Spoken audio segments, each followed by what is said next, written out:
Asia and India Rights Network. Just before his meeting with you, Chinese foreign minister was addressing a function in honor of Dr. Kotnis, where he spoke about people-to-people contacts and finding a new path of peaceful coexistence. Did you see any signaling towards, some sort of peace move, some sort of restructuring of engagement? Manish, she answered this question. Anyway, no, thank you, sir. Still the people-to-people part is important.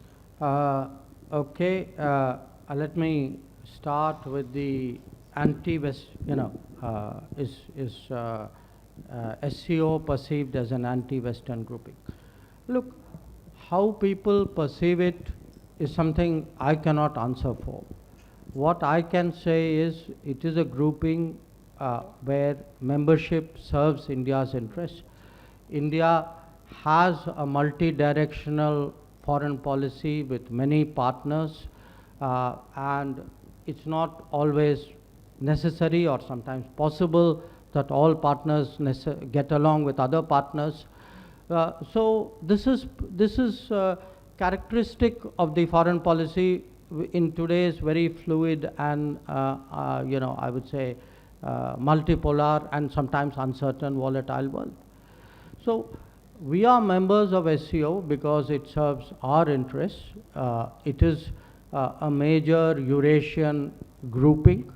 There are, most other members of this grouping are countries with whom we have strong bilateral relationships. Obviously, not all, and I think really that's how I would present our participation.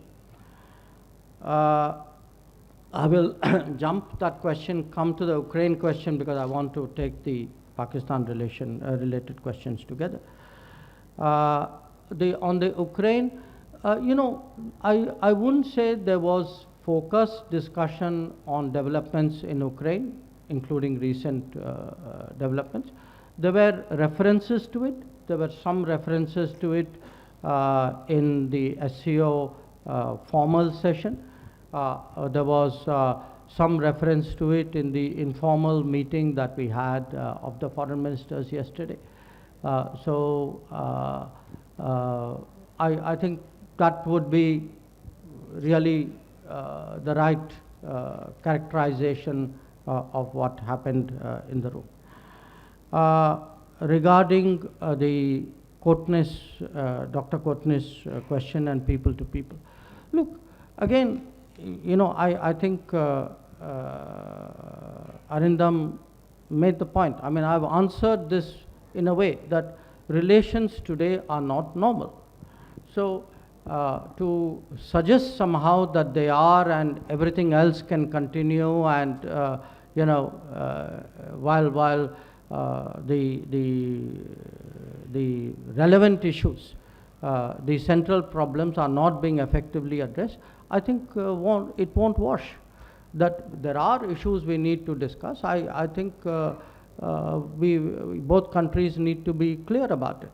Now, it may be the endeavor or expectation to try and project exactly the kind of picture which you would suggest. But I would not go along with it. I certainly will not play along with it. Then on the जो आपका सवाल जो था, देखिए, I said उनका कोई G20 से लेना देना नहीं है. I will also say उनका कोई श्रीनगर से भी लेना देना नहीं है. There is only one issue to discuss on Kashmir, which is when does Pakistan vacate its illegal occupation of Pakistan occupied Kashmir. That is the only issue up for discussion. On the weaponization, it's a very interesting statement because it unconsciously reveals a mindset. What does weaponizing something mean? It means that the activity is legitimate and somebody is weaponizing it. So you say you are weaponizing trade, you are weaponizing technology. Somebody says you are weaponizing terrorism, that means they think terrorism is legitimate, that we should not weaponize it. That is normal. Okay. Now, what are we doing? We are countering ourselves. countering terrorism. We are defending ourselves. We are calling it out. We are exposing it. And some of it is what you saw today. So, you know, to me, we are not scoring diplomatic points. We are politically, diplomatically exposing Pakistan before the world. And as a victim of terrorism, I'm completely entitled to do so. I mean, what do you mean we should not weaponize terrorism? That means as a victim, I'm supposed to put up with it. I mean, so you not only commit terrorism, but you say, oh, please do not even speak about it. I mean, come on. So, to me, that sentence, you know, it spoke so much about the mindset of that country that you can all, you know, see for yourselves. Thank you. So we'll take a few more questions. Sir, Pakistan के विदेश मंत्री ने ये भी कहा कि piece, sir इधर विजय लक्ष्मी हूँ इंडिया टीवी से। सर, पाकिस्तान के विदेश मंत्री ने ये भी कहा कि peace is our destiny and we should not be held hostage to our history. हम हिस्ट्री खुद क्रिएट करेंगे। लेकिन आज ही राजौरी में हमला होता है, हमारे कई जवान शहीद होते हैं। कुछ दिनों पहले पुंछ में भी हमला हुआ। लेकिन यहाँ पर पाकिस्तान का दोहरा चरित्र, हालांकि अंग्रेजी में आप जवाब दे चुके हैं इसका, हिंदी में चाहूंगी, क्या पाकिस्तान का दोहरा चरित्र इसी से जाहिर होता है? इस टॉपिक पे बात 3 बार हो चुका है। उसका सबूत भी चाहिए क्या?